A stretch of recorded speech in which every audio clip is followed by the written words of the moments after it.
Another interesting feature of Terraform is actually it allows us to output a set of attributes and their values of the resources we just created. So as you already saw, we are creating resources with just a handful of attributes, and the rest of the attributes get actually generated by AWS. And you saw that we can actually see those generated attribute values once we create the resources, either in the Terraform state file or using Terraform state show subcommand for a specific resource, right? Another way to output a specific attribute of a resource we just created and the resource that we haven't defined ourselves is using output values. So inside the configuration file, we can actually define what value we want Terraform to output at the end of applying our configuration from one of the resources. And we do that by creating output values. So we have the output keyword here, and we are gonna give this output value a name. And let's say in our example, we want to output the IDs of every resource that we're creating. So we want the ID of the VPC as well as a subnet that gets created in AWS. So first I'm going to destroy those two resources by executing Terraform destroy.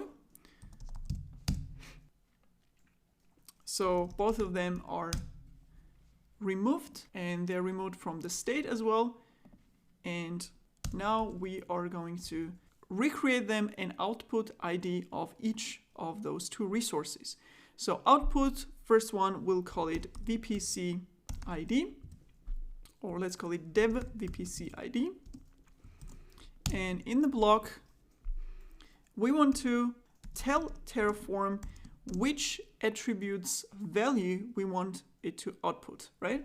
So we have the whole object here. So we have the AWS VPC resource type, development VPC resource name, and this is the whole object, the whole VPC object, and we want to output the ID of that resource. Now, again, if we want to check which attributes are available for each resource, we can actually do a Terraform plan, which will show us a preview of Terraform's planned actions, including the attributes that either we set or AWS will set for that resource.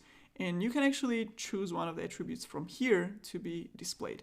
In our case, we're choosing ID of the subnet and ID of VPC, pretty straightforward. These are called IDs on all the resources.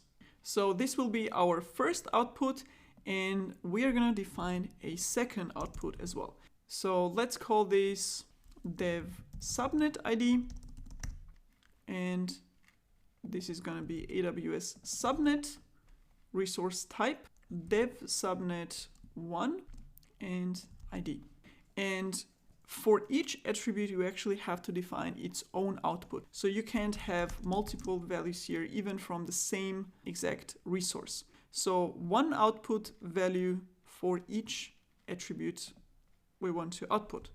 So let's actually save this and apply. Let's do auto approve.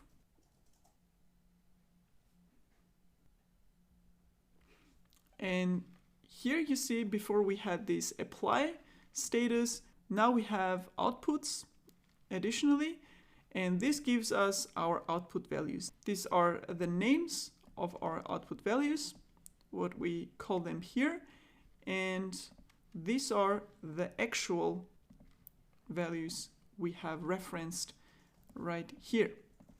And this is obviously handy if you are creating resources, maybe a bunch of resources, and you want to have IDs of all of them.